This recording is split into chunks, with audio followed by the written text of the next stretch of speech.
तो हेलो मेरे प्यारे बच्चे, कैसे हैं आप लोग। उम्मीद करते हैं आप लोग अच्छे होंगे, स्वस्थ होंगे और मस्त होंगे और अच्छे से स्टडी कर रहे होंगे। बहुत सारे बच्चे कह रहे थे कि जैसे आप मैथ बनाना हमको सिखा दिए हैं, उसी तरह हमको संस्कृत पढ़ाना भी सिखा दीजिए। बहुत सारे बच्चे का कमेंट आ रहा था। बहुत सारे बच्चे ऑफलाइन वाले भी बोल रहे थे कि सर हमको संस्कृत पढ़ने नहीं आता, कुछ ऐसा तरीका लाइए जिससे हमको पढ़ने भी आ जाए। आज के वीडियो में आप लोगों को यही सिखाएंगे, वो भी संस्कृत कैसे पढ़ेंगे, वो भी आसानी से। जैसे मैथ बना लेते हैं बहुत आसानी से। मैथ में होता है फार्मूला याद करना, फार्मूला याद रहेगा बन जाएगा। कुछ उसका नियम संस्कृत में भी होता है, किसको कहाँ पे कैसे पढ़ना है उसी के बारे में डिटेल में जानेंगे और संस्कृत मात्रम 2 मिनट में पढ़ना सीख जाएंगे। तो चलिए वीडियो को स्टार्ट करते हैं। चैनल पर नए तो चैनल को सब्सक्राइब कर दीजिए, वीडियो को लाइक कर दीजिए, दोस्तों के साथ शेयर कर दीजिए। देखिए जैसे कि देख सकते हैं संस्कृत पढ़ने के लिए क्या क्या ध्यान में रखना होगा। सबसे पहले आपको अनुस्वार पे ध्यान देना होगा। अनुस्वार, ठीक है, वो आप डिटेल में बताएंगे, पहले बता देते। 4 क्या नियम है संस्कृत पढ़ने का। नियम है पहले अनुस्वार पर ध्यान देंगे, फिर विसर्ग। विसर्ग किसको कहते हैं देख लीजिए। विसर्ग का चिन्ह जो होता है ऐसा होता है, लास्ट में 2 पॉइंट दिया रहेगा, यानी अह जो बोलते हैं, लास्ट में जो पॉइंट 2 दिया रहता है उसी को विसर्ग बोलते हैं, ठीक है। और हलंत, हलंत भी पता होगा, जो म में लगा रहता है, इसका हलंत का मतलब होता है आधा, ठीक है। आधा जिस भी स्वर या व्यंजन में लग जाए, जिस भी व्यंजन में लग जाता है हलंत, वो आधा उसको पढ़ते हैं, ठीक है। जैसे म में लग गया तो ये आधा म हो गया, वही। और चौथा हो गया क्या, अवग्रह। अवग्रह ज़्यादातर क्या बोलते हैं वो, कविता और मंत्र में ही ज़्यादातर देखने को मिलता है, और एक कहानी सब में बहुत कम ही रहता है, ठीक है। तो इसके चर्चा करेंगे, चारों के बारे में डिटेल से पढ़ेंगे। तो सबसे पहले किसके बारे में देखते हैं, अनुस्वार। अनुस्वार क्या होता है, इसका ध्वनि जो है कैसा होता है, अनुस्वार को हम कैसे संस्कृत में पढ़ सकते हैं। जैसे कि यहाँ पे लिख दिए हैं, यह अनुस्वार जो है, यह कहीं पर न का और कहीं पर म का ध्वनि देता है। अगर किसी भी शब्द में अनुस्वार लगा हो तो कहीं पर इसका अर्थ जो है म होता है और कहीं पर इसका अर्थ न हो जाता है। लेकिन कहाँ पे कैसे होगा इसके बारे में देखते हैं। देखिए एक बात को और ध्यान देना है क्या, कि अनुस्वार जो है शब्द के लास्ट में हो, लास्ट में, लास्ट वाले शब्द पर अनुस्वार दिया रहे, सॉरी शब्द नहीं अक्षर, लास्ट वाले अक्षर पे अनुस्वार दिया रहे तो उसका 99% चांस है कि उसको हम म पढ़ेंगे, ठीक है, म। चलिए डिटेल में पहले समझ लेते हैं। दिया गया है संबंध, ठीक है, संबंध। संबंध तो यहाँ पे क्या है, स पर जो अनुस्वार है इसका अनुस्वार का मतलब ध्वनि यहाँ पे क्या आ रहा है, म, संबंध। और उसके बाद है ब पर जो है अनुस्वार, इसका ध्वनि क्या आ रहा है, न आ रहा है, संबंध। जैसे इसको हम लिखेंगे, कैसे लिखेंगे, तो ऐसे लिख सकते हैं, सॉरी अब यहाँ पर तो अनुस्वार हटाना है ना, संबंध। हम संबंध को ऐसे लिख सकते हैं, ठीक है, संस्कृत हिंदी में संबंध, और संस्कृत में भी ऐसे लिखा जाता है, संस्कृत में भी लिख देंगे। तो इसका ध्वनि क्या हो गया, सम, स के ऊपर अनुस्वार है तो इसका ध्वनि आ गया म, और ब के ऊपर ध्वनि है तो इसका ध्वनि आ गया न। तो और ज़्यादातर ऐसा ही होता है। जैसे यहाँ पे देखिए अभी बताए हैं ना कि लास्ट वाले अक्षर पर अगर अनुस्वार दिया गया तो इसका 99% चांस है कि उसका अर्थ जो है, उसका ध्वनि जो है म होता है। जैसे त्व लिखा हुआ है, त्व और ऊपर अनुस्वार है तो इसको हम क्या पढ़ेंगे, इसको क्या लिखेंगे, त्वम। त्वम समझ में आ गया। अगर कहीं पे ऐसा लिखा गया तो इसको क्या पढ़ेंगे, त्वम। इसका अर्थ क्या होता है, म, लास्ट वाले पर है ना, इसका मतलब हो गया म।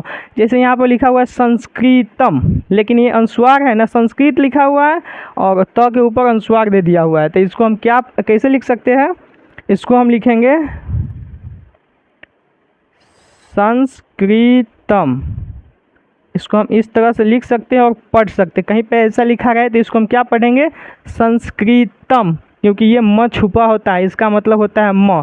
तो आपको पढ़ने में दिक्कत नहीं होना चाहिए, क्योंकि यही नियम हम आप लोगों को बताने आए हैं और बता रहे हैं। क्योंकि बहुत सारे बच्चे इसको ऐसे भी पढ़ सकते हैं संस्कृत, लेकिन इसको संस्कृत नहीं पढ़ना है, इसको संस्कृतम पढ़ना है, क्योंकि इसका मतलब होता है म, ठीक है। जैसे यहाँ पर लिख दिया हुआ है पुस्तकम, ठीक है, इसको पुस्तकम, अगर इसको संस्कृत में लिखना हो तो कैसे लिखाएगा, पुस्तकम लिखा हुआ है, अगर शॉर्ट फॉर्म में अनुस्वार दे के लिखना हो तो कैसे लिखाएगा, पुस्तक, और ऊपर लगा देंगे अनुस्वार, तो ये हो जाएगा पुस्तकम। ठीक है। अगर यहाँ कहीं पे ऐसा भी लिखा रहेगा, अनुस्वार दिया रहेगा क के ऊपर, तो इसको भी हम पढ़ेंगे पुस्तकम। समझ में आ गया? उम्मीद कर रहे थे आप लोगों को समझ में आ गया। तो ये अनुस्वार के बारे में आप लोग समझ गए। अब चलिए आप लोगों को विसर्ग के बारे में समझाते हैं। तो चलिए विसर्ग के बारे में पढ़ते हैं। देखिए यहाँ पे विसर्ग लिख दिए हैं। विसर्ग का चिन्ह कैसा होता है आप लोग जान गए। विसर्ग जो है लास्ट में क्या रहेगा, दो, जिसको आ में क्या पढ़ते हैं लास्ट में, अंग। अंग के बाद क्या आता है, अ आता है, रहता है ना लास्ट में यानी लास्ट में दो बुनका दिया रहेगा, उसी को हम पढ़ते हैं लेकिन यहाँ पर उसी को हम क्या कहेंगे, विसर्ग कहेंगे। और विसर्ग दिया रहेगा तो उसको हम क्या पढ़ेंगे, जैसे यहाँ पर केशव लिखा हुआ है और वहाँ पे विसर्ग दिया हुआ है, तो इसको हम संस्कृत में कैसे पढ़ेंगे। तो चलिए लिख देते हैं। उसका ध्वनि यहाँ पे लिखा हुआ क्या, इसका ध्वनि जो है ह होता है, यानी ये जो विसर्ग है, विसर्ग का ध्वनि ह होता है। लेकिन कैसे, कहाँ पे क्या होता है दिखाते हैं, क्योंकि ह हमेशा नहीं रहता, ये चेंज होता रहता है। देखिए कैसे चेंज होता है, इस बात को ध्यान देना है। तो यहाँ पे लिख दिए इसका ध्वनि ह होता है। तो देखिए यहाँ पे लिखा हुआ केशव और इसमें लगा हुआ है विसर्ग, तो ये हो गया केशव। चलिए लिख के आप लोगों को दिखा देते हैं, क्या हो गया, केशव। और इसको हम अलग से लिख देते हैं, क्यों, क्योंकि आप लोगों को समझ में आना चाहिए, क्योंकि इसका ध्वनि जो ह होता है। तो इसको पढ़ेंगे कैसे, केशव, लास्ट में आना चाहिए ह, केशव। इसको हम क्या पढ़ेंगे, नमः, नमः, नमः। देख लिया आप लोग, इसको क्या पढ़ेंगे, नमः। और यहाँ पे अब ये ही चेंज होगा, यहाँ पे क्या लगा हुआ है, नदी, नदी है, ठीक है, इसमें भी विसर्ग लगा हुआ है, लेकिन यहाँ पे क्या है, दीर्घी के मात्रा। तो जैसे जैसे मात्रा होता है ना, उसी तरह के हिसाब से इसका भी अर्थ है बदलता है। जैसे ह आया है क्योंकि इसमें अ के मात्रा था, ठीक है, इसमें दीर्घी के मात्रा, तो यहाँ पर हो जाएगा दीर्घी ही, तो इसको पढ़ेंगे क्या, नदी ही। इसको क्या पढ़ेंगे, बाला है और इसमें भी विसर्ग लगा हुआ है, तो इसमें आ के मात्रा है, तो इसमें यहाँ पे क्या हो जाएगा, बलाहा, बलाहा, हा, ह से हा हो गया क्योंकि आ के मात्रा। यहाँ पे मती, हर्षी की मात्रा है इसमें, तो इसमें भी क्या पढ़ेंगे, मती ही। तो चलिए आप लोगों को लिख के दिखाते थे और आप लोग देखिए, जैसे कि यहाँ पे क्या है, नदी, नदी, ठीक है, तो इसका अर्थ क्या हो जाएगा, नदी ही। इसको क्या पढ़ेंगे, नदी ही, नदी नहीं, नदी ह भी नहीं पढ़ेंगे, नदी ही पढ़ेंगे, क्योंकि इसमें दीर्घी की मात्रा है, ठीक है। इसमें बाला, आ के मात्रा है, तो ये हो जाएगा किस, क्या, बलाहा, ये हा पढ़ाएगा, बलाहा, बलाहा। ये मती है तो इसको क्या पढ़ेंगे, मती ही। ये हर्षी की मात्रा है तो हर्षी की मात्रा के हिसाब से चलेगा, मती ही। तो समझ में आ गया, आप लोग समझ में आए कि नहीं, कमेंट कीजिएगा। और नहीं समझ में आए तो हम फिर एक वीडियो बनाएंगे, उसमें डिटेल से आपको फिर से समझाएंगे, लेकिन आपको समझ में आ जाना चाहिए, क्योंकि ऐसे आसान तरीका बताए हैं नियम के साथ। और देखिए हलंत, हलंत क्या होता है, हलंत किस में लगेगा वो देख लीजिए। इस चिन्ह का अर्थ क्या होता है, यह कोई स्वर नहीं होता है, स्वर नहीं ना है, म में हलंत लग गया तो म स्वर है नहीं ना है। स्वर कितना है, स्वर कितना है, 11 है ना, हाँ 11 स्वर है, इस ध्यान रखना है। तो 11 स्वर है, अर्थात यह आधा अक्षर है, ठीक है। जिसमें हलंत लग गया वो आधा अक्षर कहलाता है। पहले बता दिए हैं कि हलंत लग गया तो वो आधा अक्षर कहला गया। तो वही है, यह इस चिन्ह का जो अर्थ है कि यह कोई स्वर नहीं है, यह कोई स्वर नहीं है, अर्थात यह आधा अक्षर है। जैसे हो गया चक्रम, रामात, ठीक है।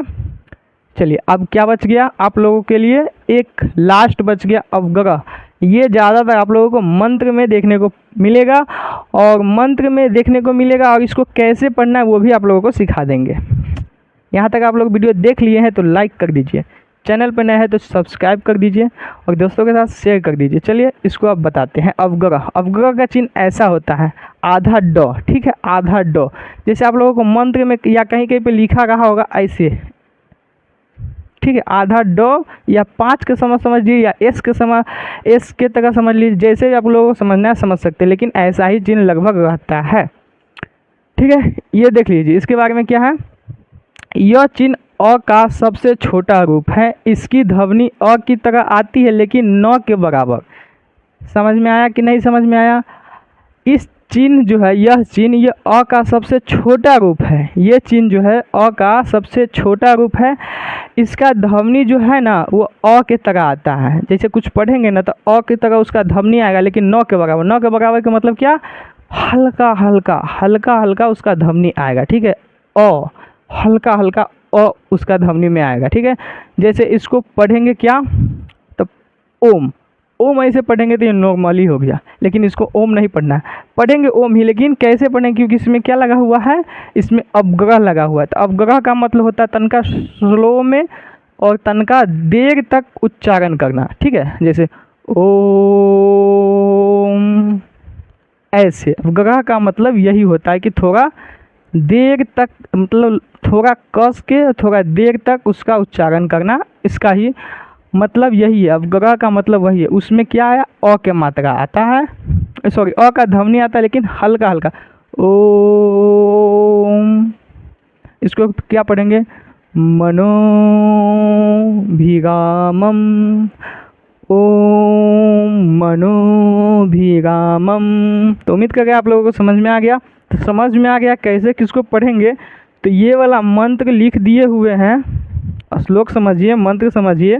आप लोगों को एक बार पढ़ के ट्राई करना है कि आप लोगों को पढ़ने आया कि नहीं अवग्रह वाला। जैसे एक बार हम पढ़ के आप लोगों को दिखा देते हैं, फिर आप लोग प्रैक्टिस करते रहें, ठीक है। चलिए क्या लिखा हुआ, तो इसको क्या पढ़ेंगे, ओम सर्वे भवन्तु सुखिनः, क्योंकि यहाँ पे लगा हुआ है विसर्ग, तो विसर्ग लगा हुआ है, तो आप लोगों को बता दिए हैं ह पढ़ना है। ह किसके हिसाब से, यहाँ पे अ के मात्रा है तो ह पढ़ाएगा, आ के मात्रा रहेगा तो हा, हर्षी के मात्रा रहेगा तो ही, उसी तरह पढ़ना है। तो यहाँ पे क्या है, अ के मात्रा तो ह पढ़ेंगे। जैसे ओम सर्वे भवन्तु सुखिनः, सर्वे सन्तु निरामयाः।